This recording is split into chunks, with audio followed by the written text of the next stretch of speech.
Okay.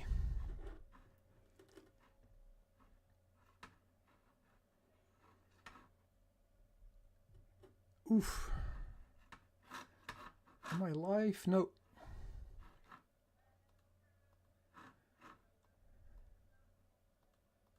Just do it. Public.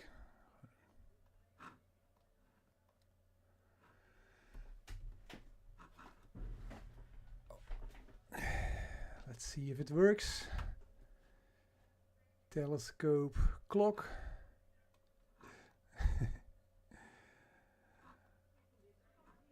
Okay guys, this is a pretty simple live stream here. I'm trying to find Comet Atlas. I have about 1 hour and it's supposed to be visible just after sunset due west in the northern hemisphere, and I think I'm one of the the last people who want to catch it, who's able to catch it, because it was first visible in the southern hemisphere. Now it is visible in the northern hemisphere, but I'm pretty way up there, 52 degrees latitude. So yeah, so we had to wait a little bit before Comet Atlas would be visible in our evening sky, and I can't see it yet.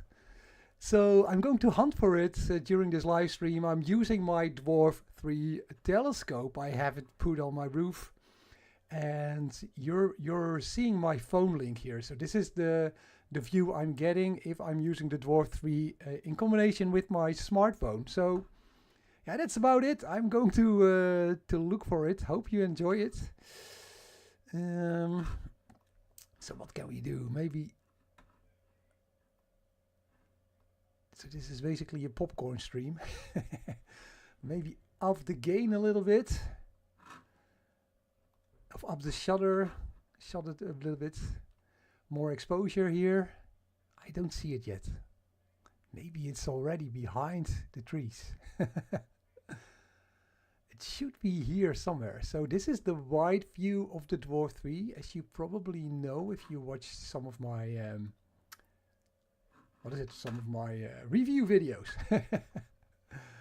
Let's see. The wide native teleview lens. Let's put the shutter at 1/4. I don't know.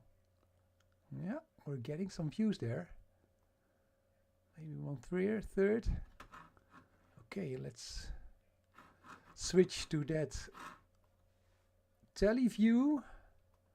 Okay. This is the telephoto lens. A little bit hazy. Yeah, not seeing it yet. Maybe I should focus at infinity. You can do that when using Astro mode, infinity. Does that work? I'm not seeing a comet. The wide field view. So my west is over here,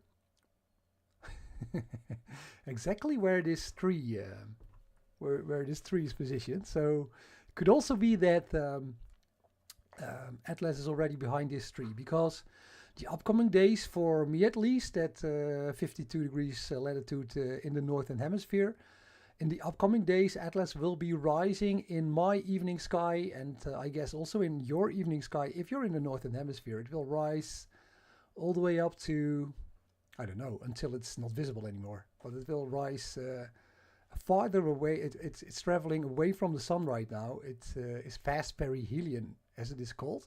So it should get up higher and higher in the night sky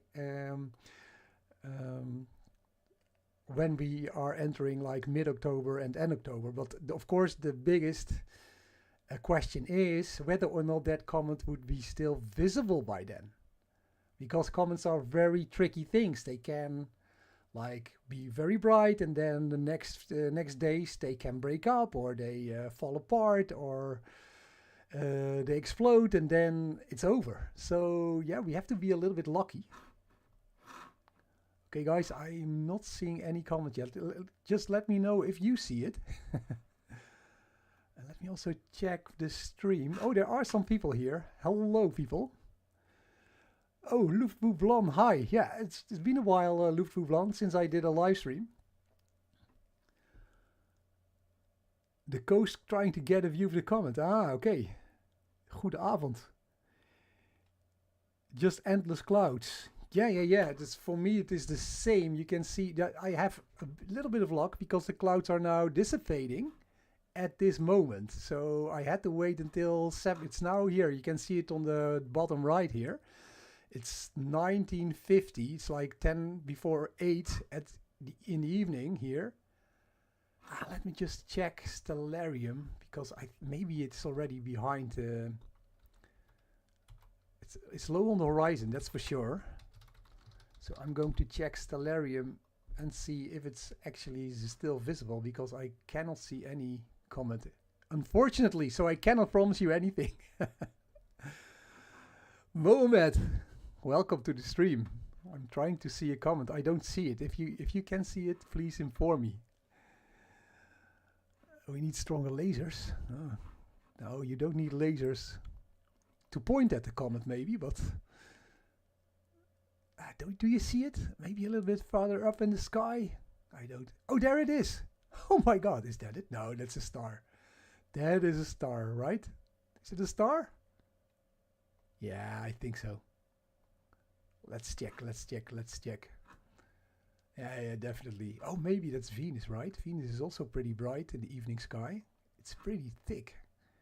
It's pretty big here. You can see it here. Speed dial to 2. So this is the Dwarf 3, by the way, like I said. So no, this is definitely not a comet. This could be Venus. This could be a very bright star, Arcturus maybe, or Venus. That's not a comet. Is that the comet? Is this it? Oh my God, it looks like the comet. No, it's a plane. Oh, what a disaster here.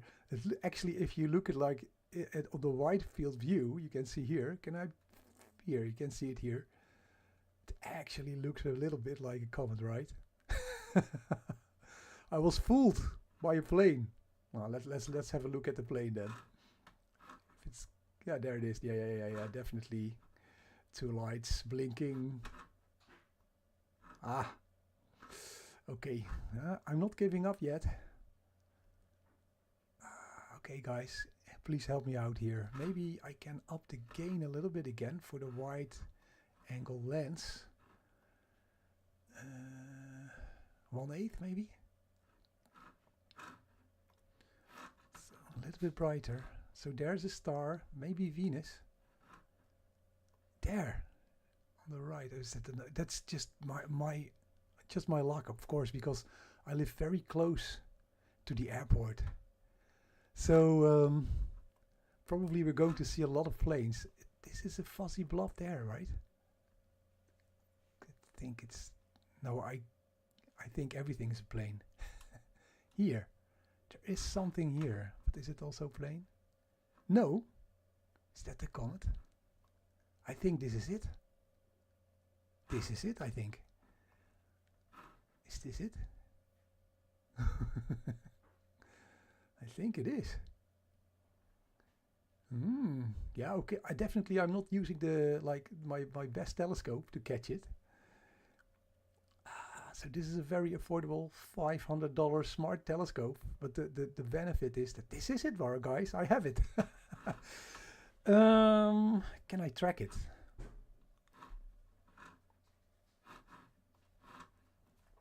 Hey, ik ben aan het livestreamen.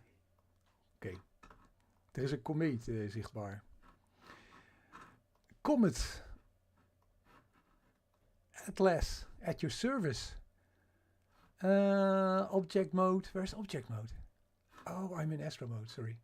So in photo mode, maybe I can just say track object. Yeah, but that's a bit stupid.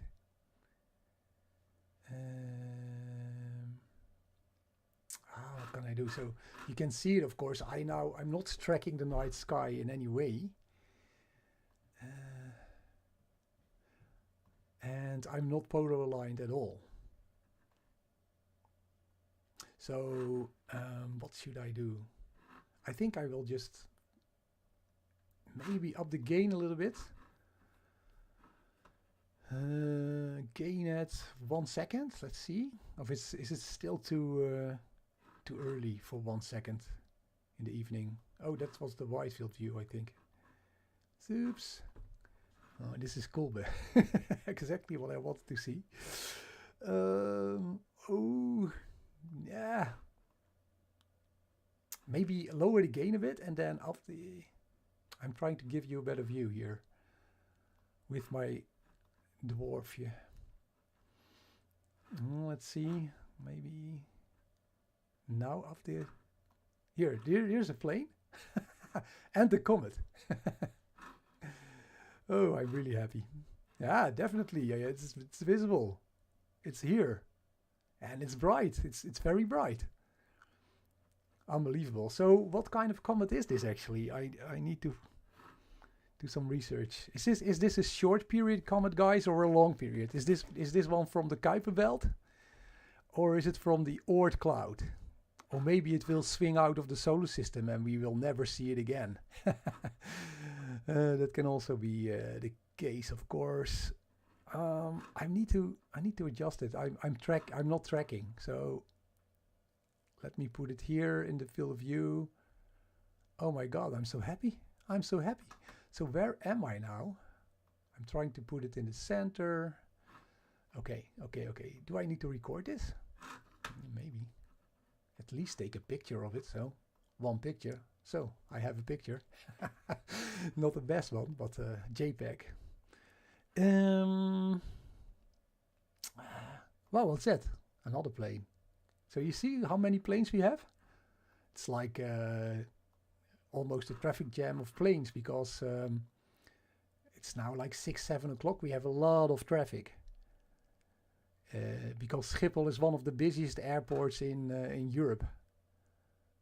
You wouldn't expect this from a small country like the Netherlands, but we have one of the busiest airports. Basically because it's cheap to land here in Europe. Let's try to do 1 second exposures. Oh, I think I lost connection. What did I do? Tele. It's not doing anything, I guess.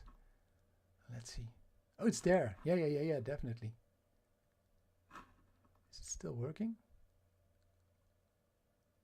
Okay, my wide field view. So look, this is the wide field view. For somehow, what did I do with my tele view? I don't know why. But here's the, let's also look at the wide field view. So that's pretty neat with this telescope. You can look at wide and zoom in at the same time. Can I go? Oh, wide field. Can I go a bit further? Maybe 1 second. No. It's too early in the evening. We're just past sunset here. Okay, but maybe if I lower the gain to 50, so we get a less noisy wide field picture.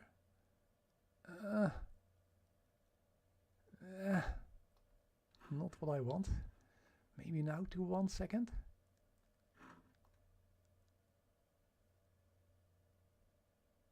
I'm having some trouble with connection.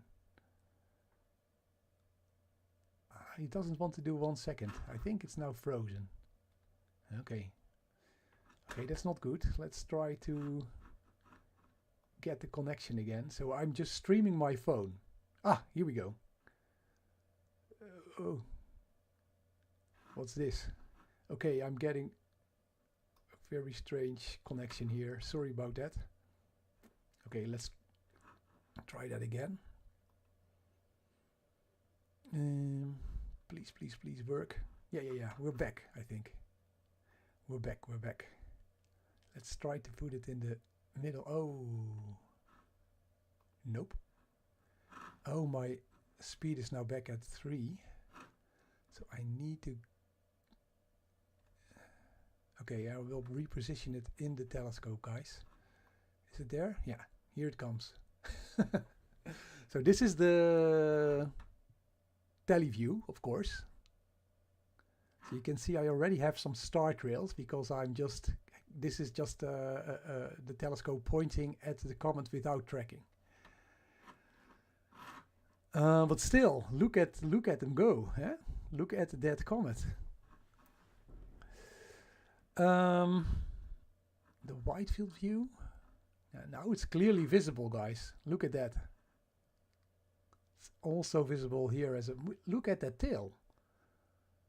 It's incredible. It's like, I don't know, that's certainly 4 or 5 degrees long. Oh, I wish I had my telescope up and running right now. Can I initiate like lunar tracking? If I say, okay, done already. Now this is like tracking the moon. Of course, this is not the moon. But first do I have it in the field of view? Does this help? I don't think this will help at all. No, this doesn't work. Okay, so let me just put it in the center. Sorry that I'm acting like a child, but that's always the case when I see a rare comet for the first time through one of my telescopes. Okay, I should also read the comments. Sorry about that. Woo! Yeah, you got it. You draw a box around the yeah. I think that's true. Who is that? Tater. Yeah, you're absolutely right. But then you see that annoying box all the time.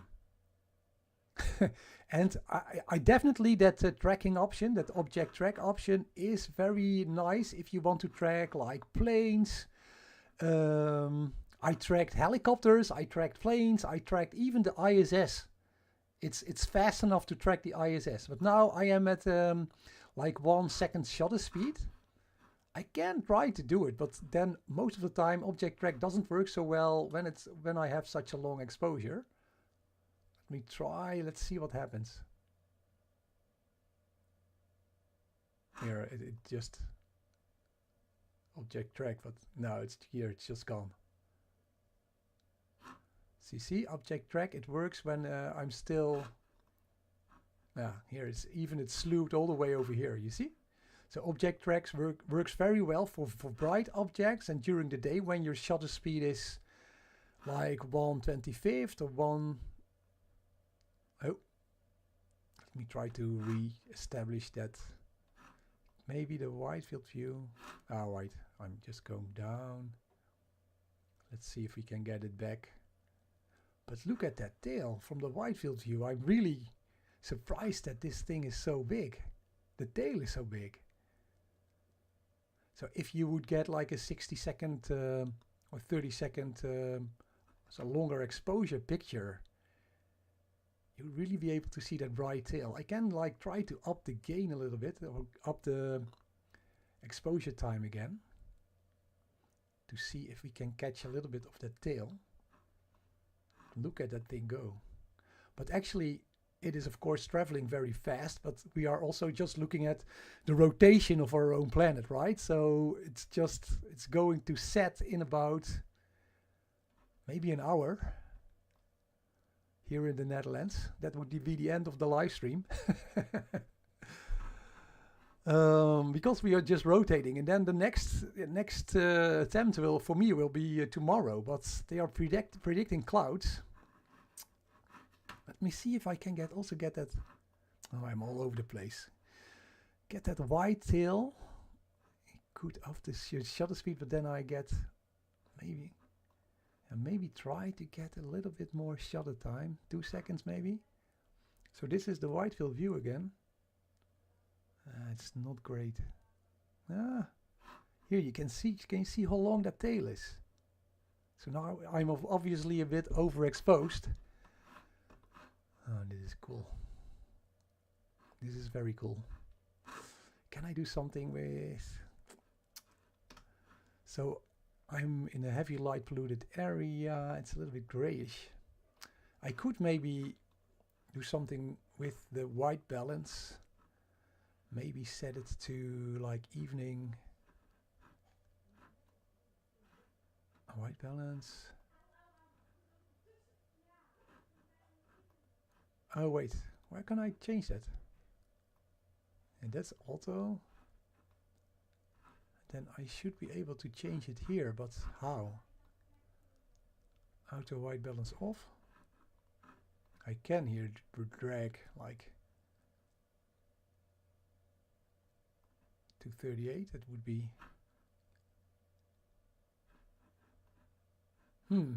I don't know. Why can't I? Maybe can I do it with exposure?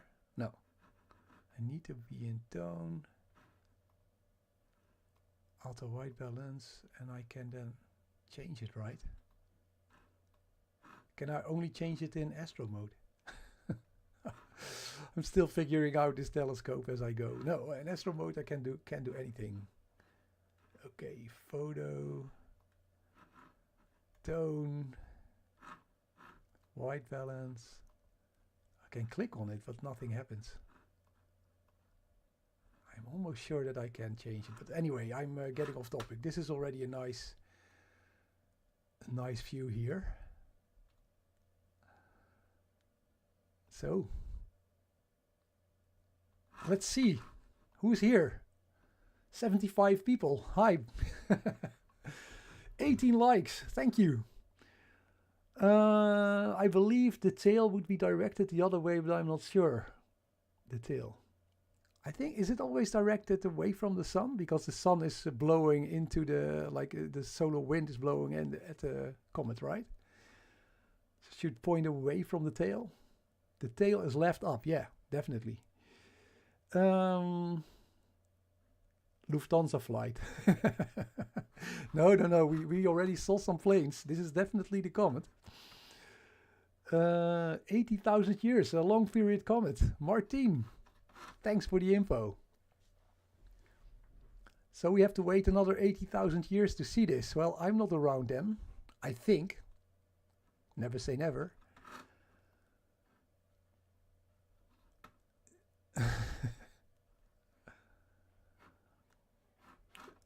So it's still, because I'm at 52 degrees latitude, if you look at my, here, this is my wide field view. It's close to the horizon, but you can still see it. I mean, if you go outside here in the Netherlands, or maybe I'm at the latitude of Canada or Berlin.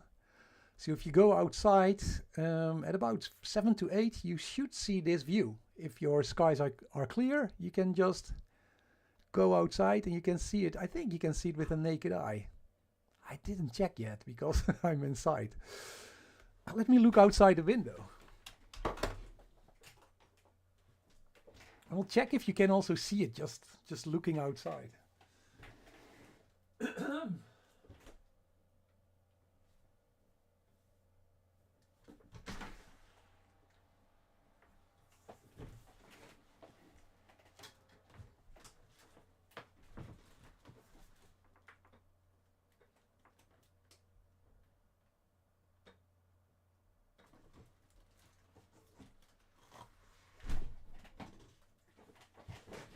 Yep, you can definitely see it. Oh, missed calls. Oh, maybe I can shut my phone up for a minute or two. How do we do this? Oh nee, vliegtuig. I cannot, I'm streaming. Sorry guys, you do need to see all my phone messages. Hope they are not too weird. Let's go back to this view. This is super nice, right? Let's get the a little bit down here. Let's put it back into the view.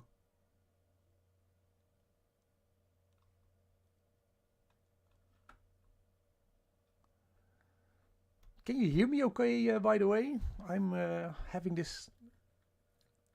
I didn't check my my sound actually. Hope I'm okay.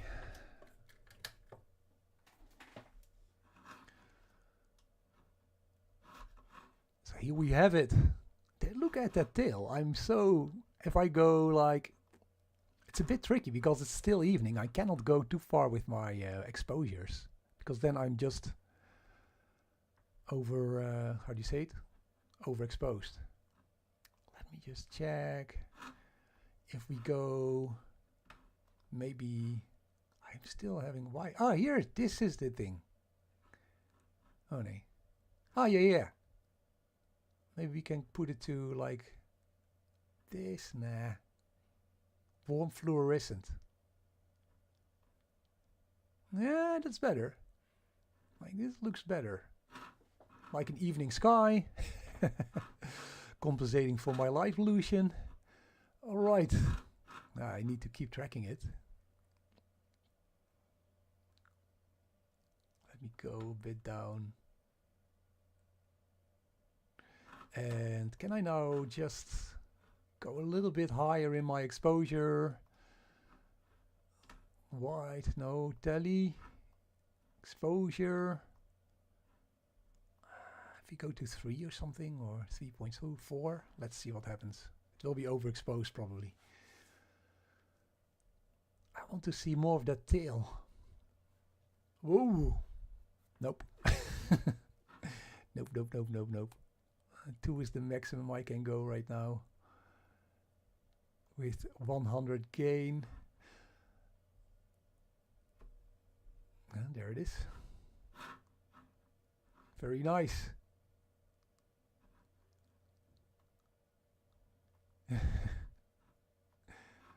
Oh, getting all kinds of messages. Let's see. Can you not track the object? Just rewind the live stream for about 10 minutes. I tried it and it didn't work. And it didn't work because I'm at 2-second intervals here. I'm having a 2-second exposure. And in order to track, like during the day, the Dwarf 3 tracks animals really well and planes in the sky and bright objects. But when I'm at 1 or 2 seconds exposure time, then the object track function it stops working. And when you can of course polar align the Dwarf 3, and then you are able to precisely track this comet in the night sky. So that's definitely a possibility. What's that? Holy shit. Is that a plane? That's, wow, it didn't look like a plane. Okay, anyway, but you can definitely track the object with this telescope. Only it's evening. I didn't do any polar alignment yet with this telescope. I just set it up. I pointed it at the comet, and this is the view we are getting. And you can hear my voice. I don't know. I'm terribly. It's not the best voice you heard all day, probably. Gain at 100. We can also play around a little bit with the gain. I think this is about the best I can give you. I'm already so happy that here. Let's take another video. Maybe can do a time lapse. But yeah, I know I need to reposition it all the time. So let's go back to the wide field view because it's a little bit more dark now. Here, this is the wide view. So can go a little bit to the right here. Oh, maybe a little bit too much. So let's put it in the center. I think that's the best, right? But you can see it's not exactly aligned, right? So there's the comet. The comet is here on the left. And this is actually the box that portrays the teleview. And here it is a bit center right. It shoots like if I use autofocus, it should reposition itself, but no. Oh, now it's autofocusing here, you see? In the telephoto lens. Oh. Let's see if he can do that with 2-second exposures. Zik. Bye bye, Comet. Here. Well, I'm not so happy with that. Let's go back to, was it focus infinity? You can just put infinity when you're in astro mode. And we're back. Photo. I will leave it like this. The weather is alike. I saw there were a lot of hurricanes in the US, right? But they were in the south, I saw, in Florida. So I hope everyone who is following my channel, who lives in the south of the USA, I hope you're all fine. I think in Europe we had some flooding. So yeah, weather conditions have been better.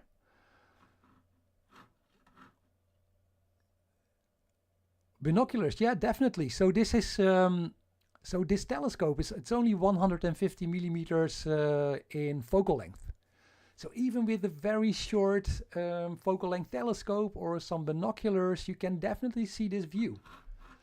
So this is you don't need much to see this comet, and you can even see it with the naked eye. I just saw it outside. So just after sunset, look towards the west and you will find the comet.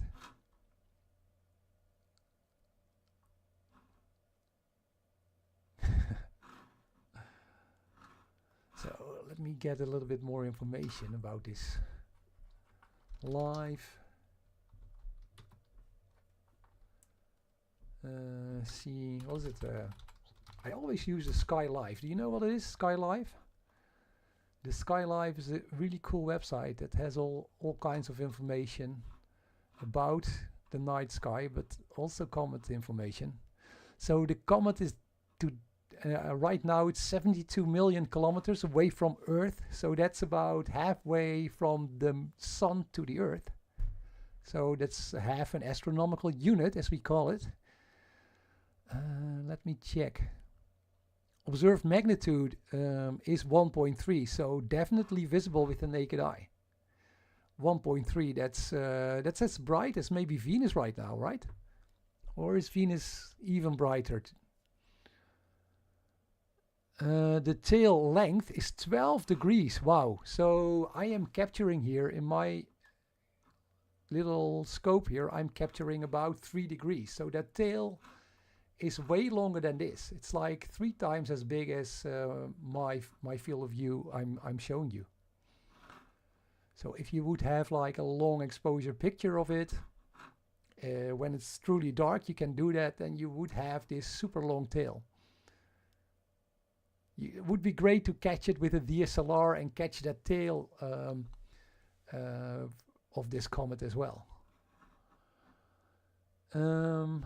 What can we know? What is more? There's more to know about this comet.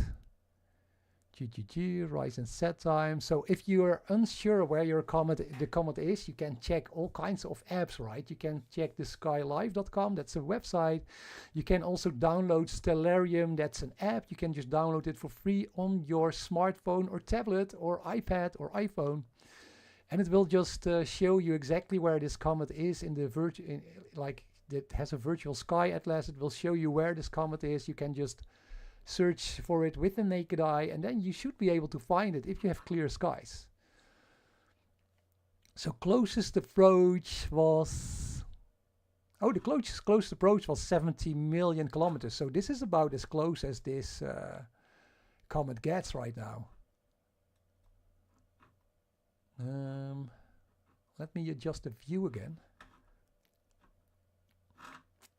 Arcturus is off to the right of the comet. Okay.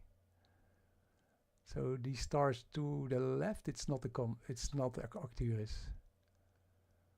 Let's see. Arcturus should be visible also here. Don't see it yet. Maybe if I lower the gain on the wide field. Sorry guys, this is just how do you call it? A live stream, a popcorn stream. I'm just happy to see the comet, and I wanted to let you know that it is visible right now. So of course I will also put out more well thought out videos about astrophotography. You can check them out on my channel. This is just me being happy that the comet is in the night sky finally, because I saw so many videos and photos already from guys in the southern hemisphere catching this comet. And now finally we can also see it in the northern hemisphere. Let's see if I'm going a little bit darker. Is that maybe beneficial? Let's see. Not really, eh? Doesn't change. Can you see it? Well, because the tail is here. It's this. This is the tail. It's very tricky to see because it's still evening. It's twilight. How do you call that? Twilight? Maybe if I up the gain. Yeah. So maybe like a few days from now it will be completely dark when this comet is out in the night sky. And when it is still as bright as it is right now, we should be able to have a perfect view of that tail. I will put up my telescope then. I would like to track this comet for maybe an hour or two and then get that long tail also in the picture. Maybe, let's see if we can go back to maybe 1.5 or 2 seconds. Oh, that was the white field. I need to teleview. Maybe go to 1.6. Let's see what happens. No, it's getting brighter, but you cannot really see the tail. That's unfortunate. Maybe up the gain then. Maybe 150 at 1. Let's see. I'm going to try some stuff. Half a second with a higher gain. Let's see how that works. Not. No. Now about 1 second with 100. That's, I think, about the best we can get. Okay. How long can we view this comet? Well, Neil, that depends on the comet. Anyone who is predicting like the time this comet will be visible and how bright it will be is completely. You can obviously, if you are like a scientist, you can probably do an educated guess. But comets are very unpredictable things. They can just like blow up. They can just explode, and then the day after they are not visible anymore. Or they can become really, really bright, like right now, and it can last for maybe 1 or 2 weeks. We don't know.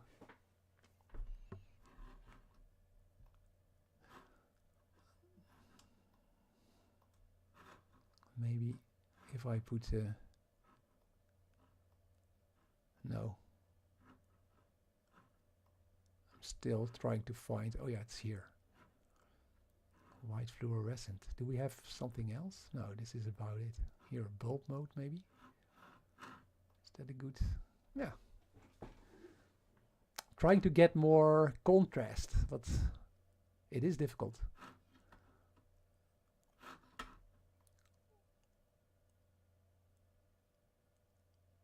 So the longer it's in the sky, the darker it will get.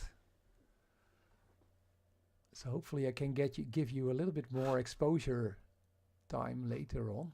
But later on, let's see here. It's now there. It will hit this tree in about maybe 30 minutes. You can see that the sun just set here. So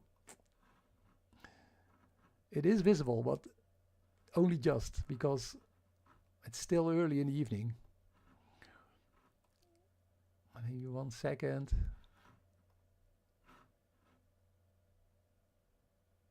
Yeah, you see here the glare, like sun just set. You can still see that it is in twilight, definitely in twilight. So we have a plane, I think. Here's that comet.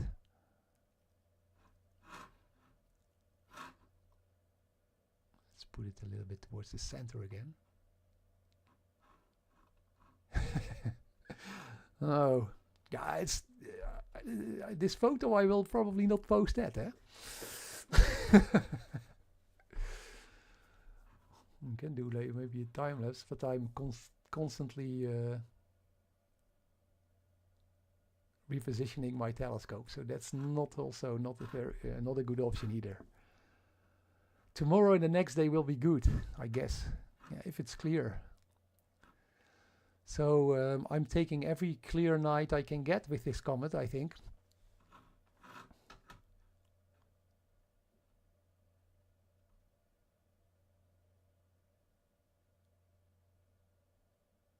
on the return. But Eddie, it already passed the sun, so it's past perihelion, as if I'm correct.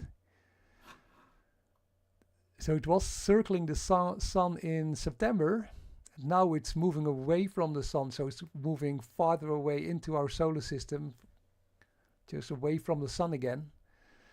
I guess, right?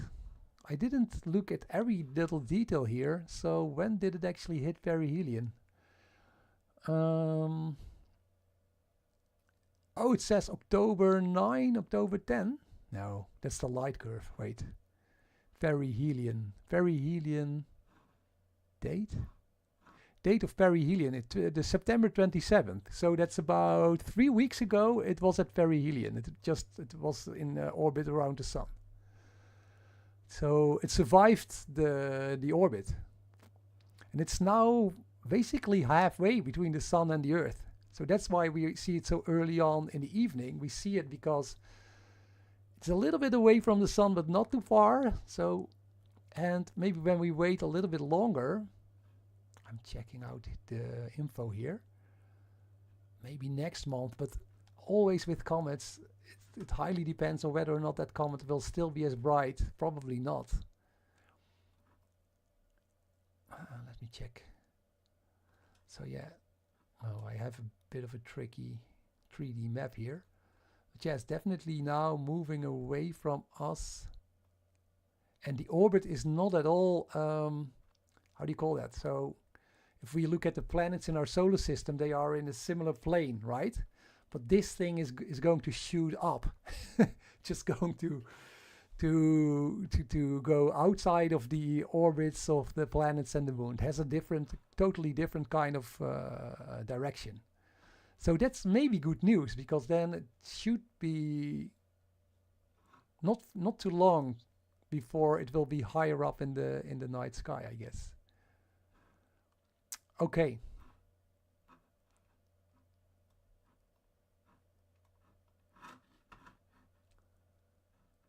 Mixing up my comets. Clouds in the UK, yeah, we had them this afternoon. I guess they are now in the UK. Sorry about that, they are Dutch clouds. Dat heldere puntje links naast de komeet is 13 P Olbers.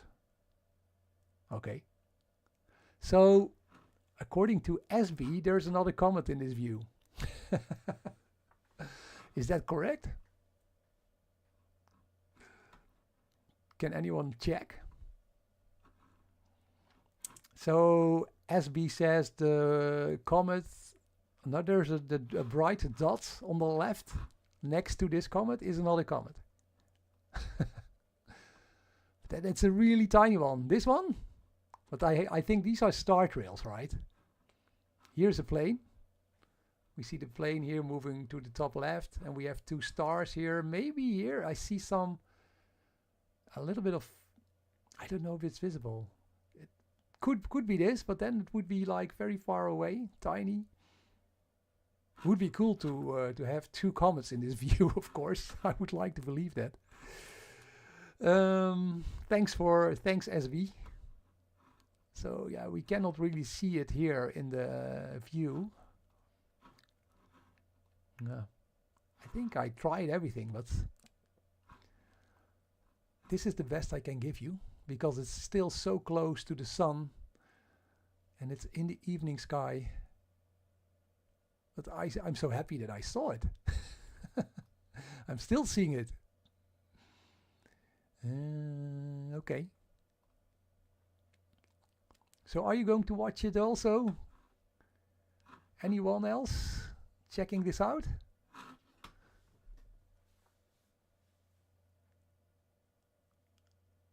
No love here in Nova Scotia in Canada due to the weather. Yeah, you should have this similar view, Scotian skies. It should be similar to, we are on the same latitude. You're just like 6 or 7 hours behind time-wise. So you have to wait a little bit till the orbit is a little bit further down. So you have evening skies. You would be able to see this, exactly this view. Or maybe even better if you have a longer focal length telescope or you're tracking this. Oh yeah, I can also try to track the sky with my star tracker. That's what I'm going to do if I have another chance. I will just put my star tracker up and then put a dwarf. Would that work? I think so. I would just put a dwarf on my star tracker. Because I don't have the ability to polar line. It needs to be dark first. I can do a rough polar alignment the next time and then, okay, I will think about it. I will think about how to more appropriately track this comet. But even if I can track the comet with some kind of accuracy, then I'm still in twilight. And that means that any long exposure picture will be blown out. I think we just have to wait until the comet is a little bit further away from the sun and we can catch it during the night. I can confirm SB's statement. You have two comets in the view. So is it that this little bright dot here on the left? I definitely need a bigger telescope. I need my... oh, that's a plane. I need my Edge HD for this one, I think. So it's of course we have lots of comets in the solar system, but it's not too often that we get to see one with the naked eye actually. So that's why I'm super excited about this. Even though I have a little bit of a cold, apologies again for the terrible sound I'm making.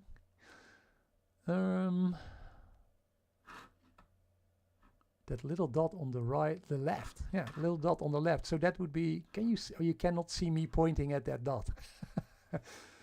I thought maybe you can see it, but anyhow, it's you can see there's a little, yeah, maybe I can, if I put up the gain a little bit, or maybe I can put the gain up a little bit, maybe you can see it here. There's a super tiny dot here. Is that the wide field view again? I'm always... So you have to switch between the wide field and the tele view. So let's see if we can get a little more here. This is this white dot here. That's supposed to be another comet. What's the name of the comet? I can try to check it.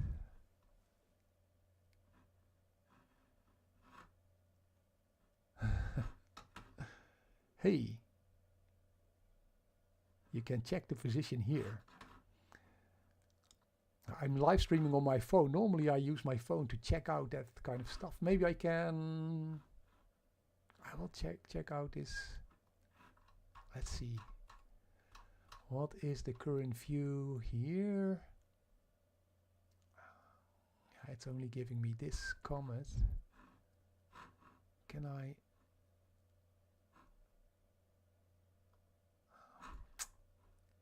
trying to find out about that. That tiny thing.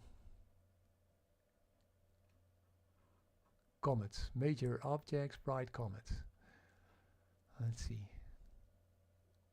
Atlas is visible.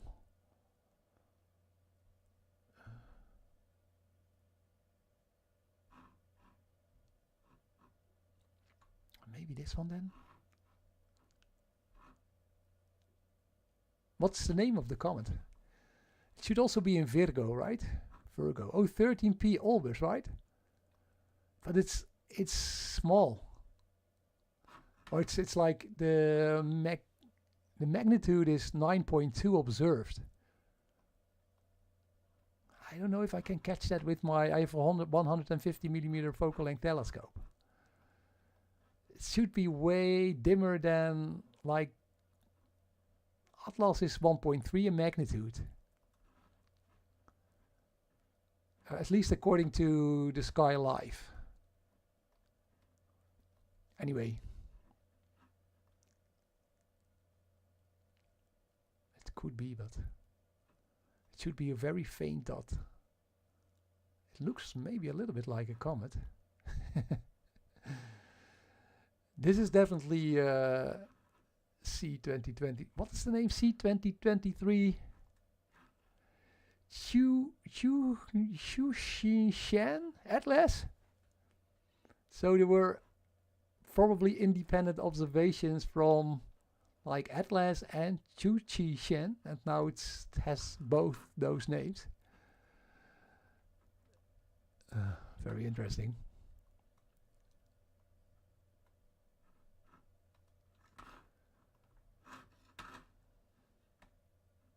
Are you on the Dwarf 3? Yes, I'm on the Dwarf, Omar. Yep. So because it is just the sun just set and we had rain this afternoon, so I didn't have a lot of time to set anything up. So I just set up the Dwarf 3. It's super easy, of course, super lightweight. I put it on my rooftop and pointed it towards the comet, and that's the view you're getting.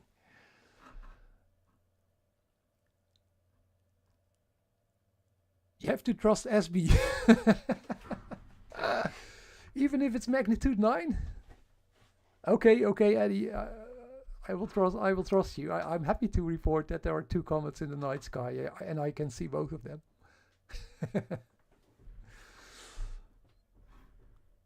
Oh, here it's getting fainter because it's so close to the horizon now. That's also why I put my my telescope all the way on the rooftop. I'm trying to up the gain a little bit, but still it's tricky. You can see it's still, you know, we're just in the evening skies, as I said 20,000 times already. This is a worse view. Okay, maybe 1.6.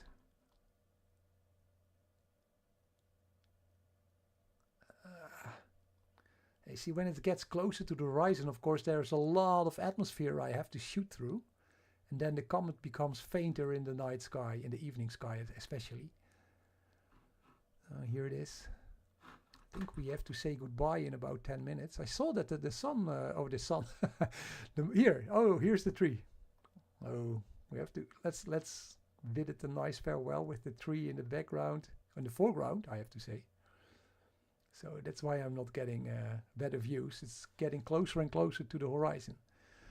So one, of course, lesson you all know when you're going to watch the stars, if you are watching the stars or comets or planets or anything, nebulae, other galaxies, the higher you're looking up into the night sky, the less atmosphere you need to look up to, you need to go through, and the more stable the objects will look in the night sky.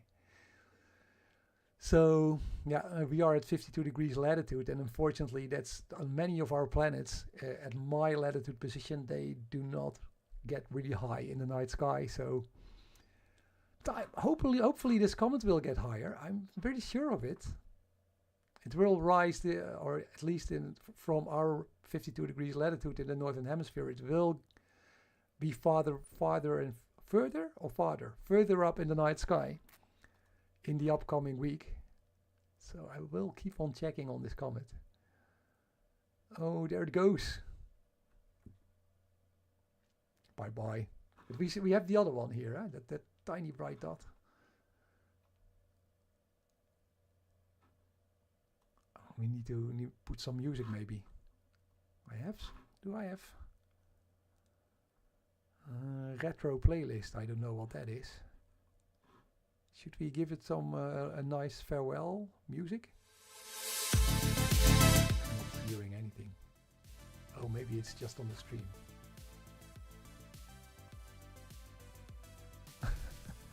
Should be playing.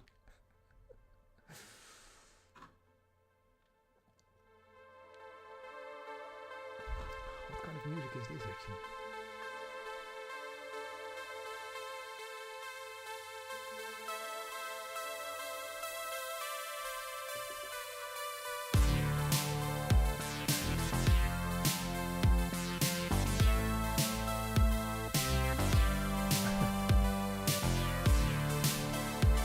Almost gone.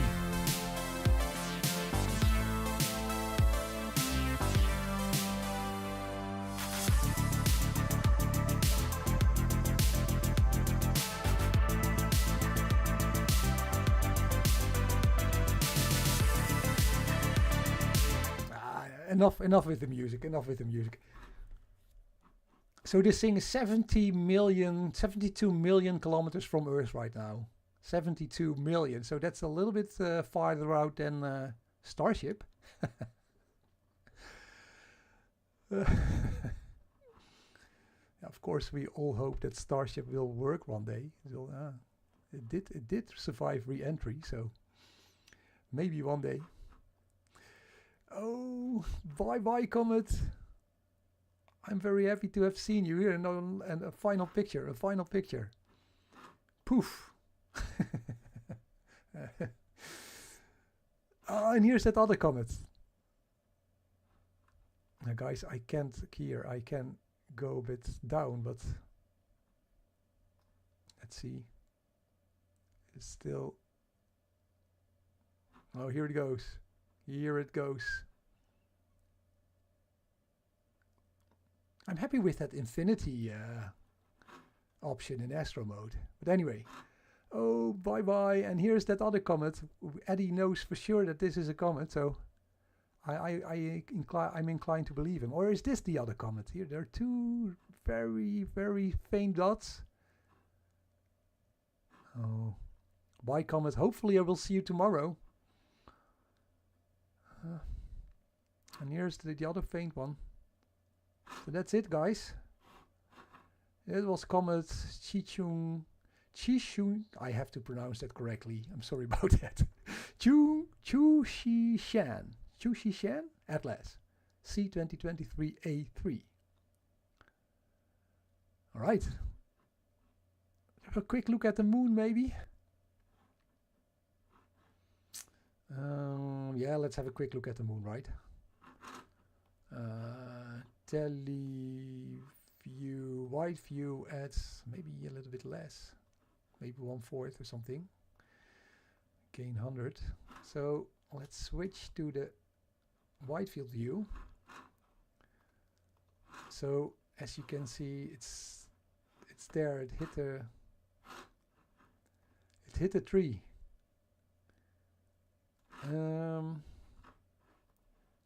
Can I go like maybe 1/10 or 1/15? So I have some smoother tracking here. The moon is on the other side.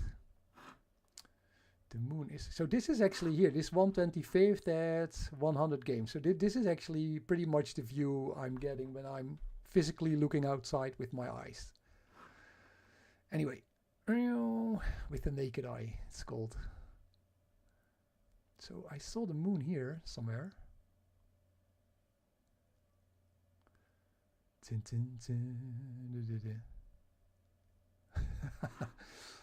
I like this this little smart scope. Yeah, here you see what kind of Bortle Sky 8 I'm dealing with. So flat here. The soccer club is having a nice evening here. They're training. And of course, it's winter time, so people are getting here. You see the smoke here, so people are they're not using gas anymore because that's way too much money. They're just putting their wood into the stove. So here we have the moon. Let's see the moon. Oh, maybe the shutter speed is a little high for the moon. Let me try to focus on the moon with the teleview. The teleview lens. Focus, auto. Let's see if it does anything. Hey, here we go.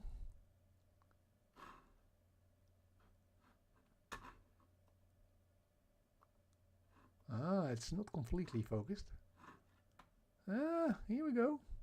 Wow. So it's auto-focused on the moon here. Well, that's pretty good. Do we have... No, it's pretty clear. So we have a lot of glaring with the wide lens, but yeah. Okay, so now... Let's see. Should I maybe... change the white balance again? How did I change it? I forgot it again. I did change it. How did I change it? I clicked here and then I did something here. No. No. I forgot again. Oh, I need to go to tally and then I can change it. Okay. So maybe I should just alter white balance, right? Do you like this? Maybe this. So we still have a little bit of an evening sky. Is it focused?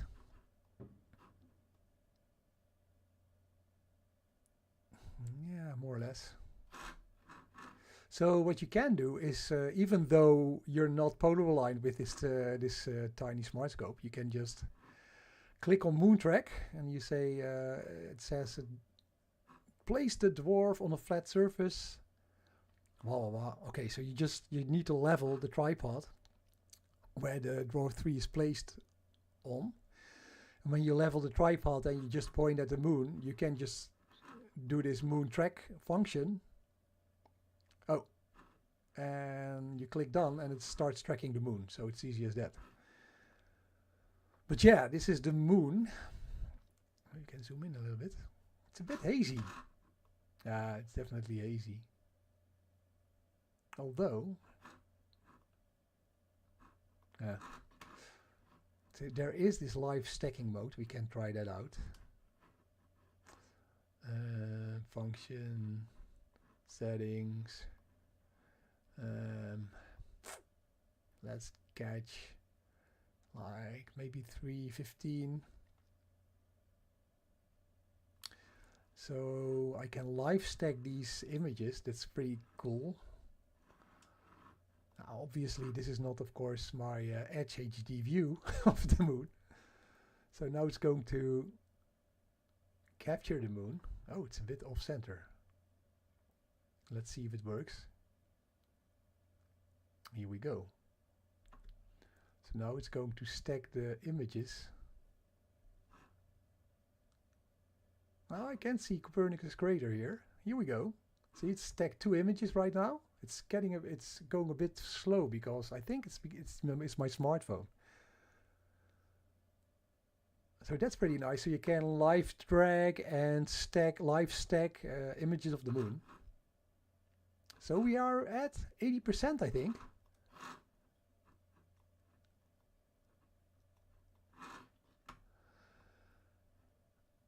Hier in Maastricht alleen maar bewolking. SB. Of is het SB? Ah, that's too bad. We had some luck here in Utrecht. The clouds just moved away in time to catch that comet. So we do have a nice moon. Maybe I will do some imaging tonight. I didn't check the weather forecast. I assumed it was cloudy.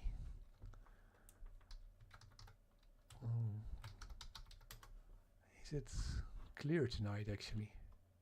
I should know this. Nah, it is clear, but it is very hazy.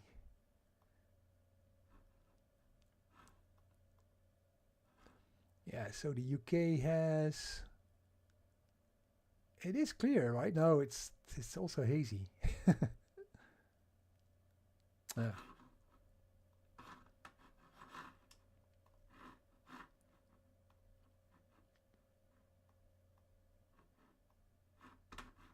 Oh, I'm trying to get back to my live stream.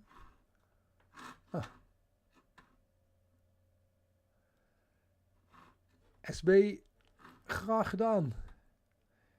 You're welcome. So, one last look at the moon. So guys, I will try to align my telescope before the evening hits so that we might be able to get a better view in the upcoming weeks. And yeah, provided of course the comet will still be visible and will still be out there, and I need some clear skies and everything. So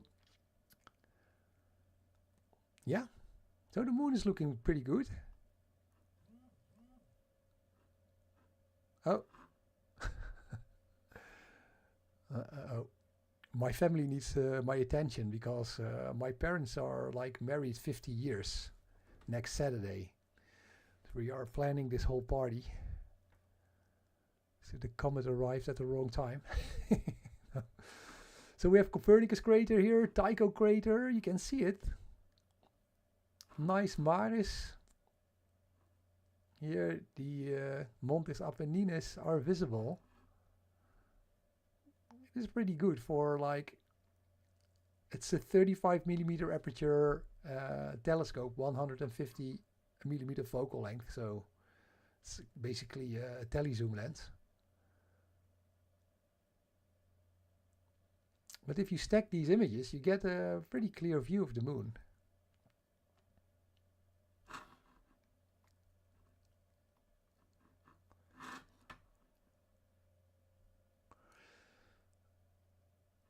Hoge luchtvochtigheid, yes, Henk. If you're going to do some imaging, Henk Jan Duist, if you're going to do some astrophotography, definitely bring your dew heaters, because I had some really like foggy, how do you call it? Foggy, moisty night skies, and yeah, I always use dew heaters. And yeah, miraculously, this Dwarf 3, I think it has an internal dew heater, but I didn't see it in the specifications. I ran it also during pretty moisty nights, and it still held up well. The lenses were still pretty good. So guys, if you have any comments, let's see. Dwarf 3. Oh, you're talking about the Dwarf. Yeah, this is the Dwarf 3, like 35 millimeters aperture, 150 millimeter focal length.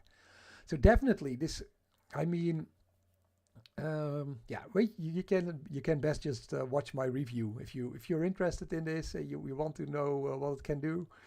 I have a review on the Dwarf 3 on my channel, so check that out if you want. I also have some videos about smart telescopes versus my more expensive astrophotography rigs.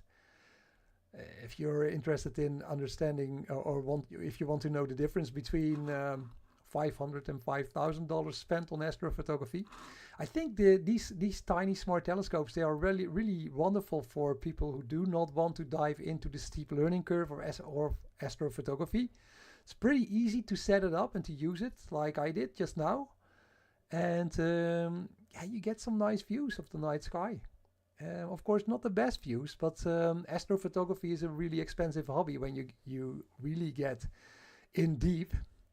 So, and these smart telescopes, they are a couple of $100 or euros, and that provides like a little bit of a less pricey way to stargaze these different objects in the night sky, like the moon, the sun, not the planets. For the planets, you definitely need a longer focal length and a bigger aperture telescope. But you can also see some amazing deep sky objects, like the Andromeda Galaxy, some huge, large nebulae, like the Hard Nebula. You can definitely see those with Dwarf 3 as well. Anyway, Comet Party. Yeah, the Comet Party is over. We have to wait until next evening, I guess. We watched your S50 versus Dwarf 3 face-off, yeah. Does the clarity improve on the Dwarf 3 with only 10 seconds? Depends on the target, of course. I mean, in general, if you're going to take short exposure pictures, the main benefits are that you have less of a tracking error. So, and also you kind of, there's also, of course, this astronomical seeing conditions, right? So you can have, like tonight, you have a hazy sky, but if you take short exposures, you only catch like 1 or 2 seconds or 10 seconds, and that will always produce a less blurry picture as compared to taking these longer exposure pictures. So that's a real benefit, and I'm sure that when you're taking Dwarf 3 pictures with 10 seconds, you will get like a brighter image, but at the same time your signal to noise ratio also goes down. So for the really bright objects in the night sky, it's super nice to use short exposure imaging. To do short exposure imaging, or it's called lucky imaging actually. But if you want to catch also the faint nebulosity out there of a target, then of course you need to up your exposure time. Anyway, I will try it out. I will try it out. Helaas staat er so we have Dutchies. Helaas staat er wolken voor hier in Venlo. Ja. So Wim had some clouds. He had clear skies, but he had clear skies towards the east and clouds towards the west where the comet was. So that can also happen. But still, you should be Wim.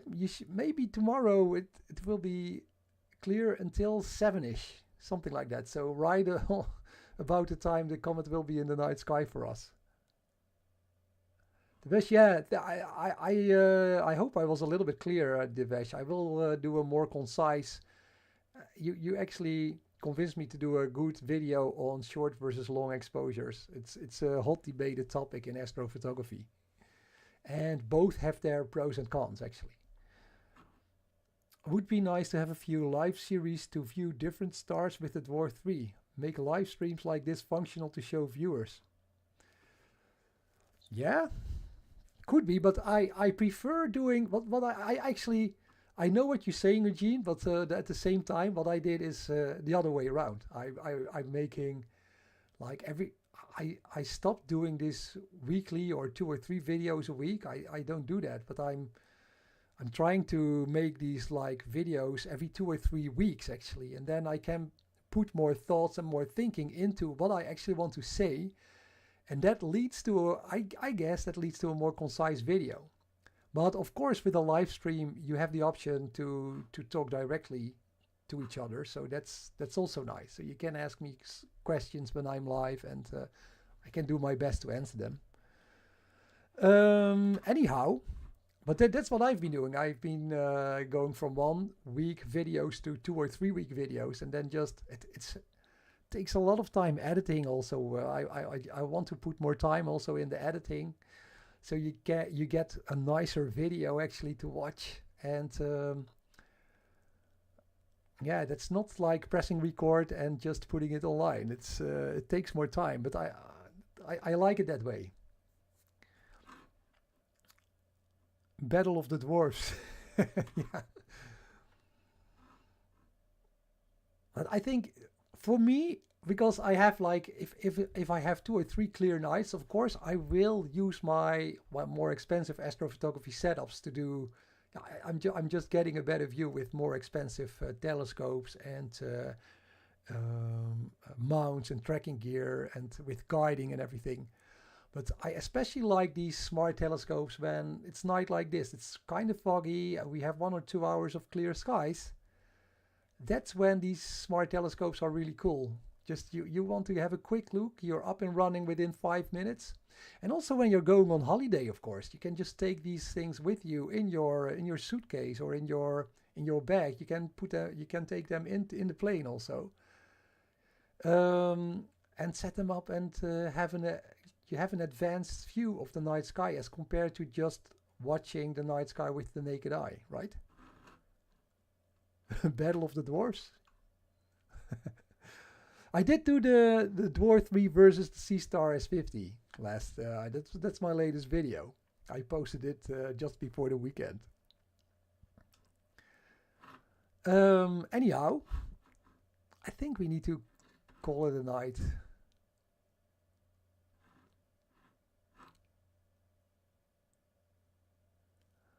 So guys, I think I will stop the live stream now. Thanks so much for tuning in. This was, like I said, this was just like intuitive live stream because I was really happy.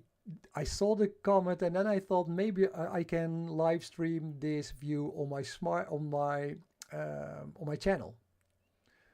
And that's what I did. So hope you liked it. Give me a thumbs up if you did. And if this comet is getting like higher up in the night sky and I can catch it a little bit later on in the night sky, I can use a longer exposure time, and hopefully we will get a better view of the comet then. And if that happens, I will go live again. right? And I will think about maybe live streaming more, but I need to put some thought into it. Like, what kind of topics are we going to discuss then?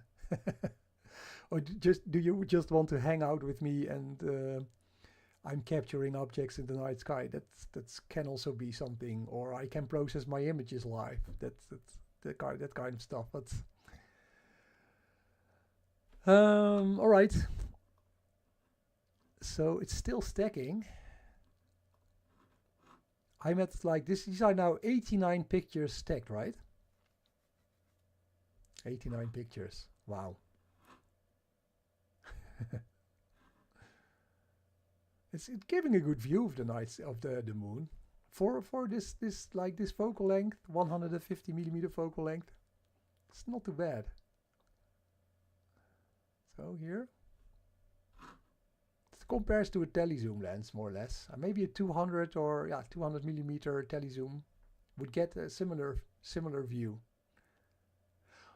But of course, it also has like the camera sensor on the Dwarf 3 is the 678. It's a 2 microns wide pixels. So this is like a really tiny camera sensor. And as a consequence, you will get like a bigger view of the moon as compared to using a DSLR or like a digital camera, a mirrorless camera, because those camera sensors on a mirrorless camera, they have a bigger pixel size. I think like Dwarf 3 is saying that it's an equivalent of 700 something focal length as compared to using a DSLR. Anyhow, it's a little bit tricky to do that kind of comparison, because actually the focal length of this telescope is 150 millimeters. And what happens with this camera sensor is that the sensor is way smaller than the camera sensors used on a digital camera. So you will get a much tinier field of view. So it's in terms of field of view, you can compare it, but in terms of resolution and getting a better picture, you cannot actually. But anyway, I'm going to stop this live image stacking, and I want to thank you, and I hope you will get a chance to catch this comet the upcoming nights. If I can, I will be live again to show you what I can capture with maybe with this telescope or another telescope. I will try to catch the comet again. So thanks for watching. Are there any last comments? I have an AM3. Yeah, great. An Oscar 71F.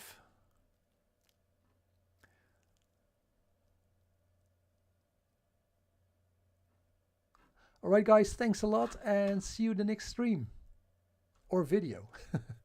Bye bye.